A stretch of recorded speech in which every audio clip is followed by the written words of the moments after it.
মানসিক চাপ কমাতে এই 3 ধরনের মানুষকে জীবন থেকে দূরে রাখবেন।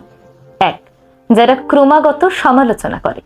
কিছু মানুষ আছে দেখবেন, আপনি যত ভালো কাজই করেন না কেন, যত সফল হন না কেন, সেই মানুষগুলো আপনার নামে বদনাম করবে, আপনার নামে নেতিবাচক কথা বলবে। এই মানুষগুলো এই ধরনের কথাবার্তার মাধ্যমে, এই ধরনের ব্যবহারের মাধ্যমে আপনার আত্মবিশ্বাস নষ্ট করে এবং আপনার মানসিক শান্তি নষ্ট করে। তাই এই ধরনের মানুষকে প্রথমেই জীবন থেকে বাদ দিয়ে দিন। 2, যারা অনেক বেশি নাটকীয় এবং ঝগড়াটে। কিছু মানুষ আছে দেখবেন, ছোট ছোট ব্যাপার নিয়ে অনেক বড় বড় ড্রামা ক্রিয়েট করে, ঝগড়া করে, অশান্তি সৃষ্টি করে।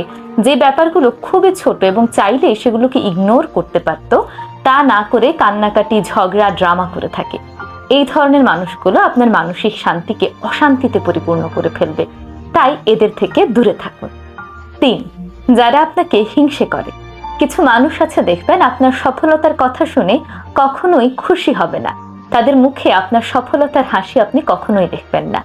আপনি সফল হলে তারা মুখে কিছু না বললেও মনে মনে খুবই কষ্ট পায় এবং সেই জিনিসটি তাদের সেই ফেসিয়াল এক্সপ্রেশন দেখলে আপনি বুঝতে পারবেন।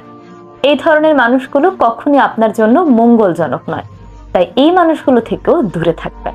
এই 3 প্রকার মানুষ থেকে দূরে থাকলে আপনার মানসিক অশান্তি অনেকটাই দূর হয়ে যাবে। চেষ্টা করে দেখতে পারেন কিন্তু।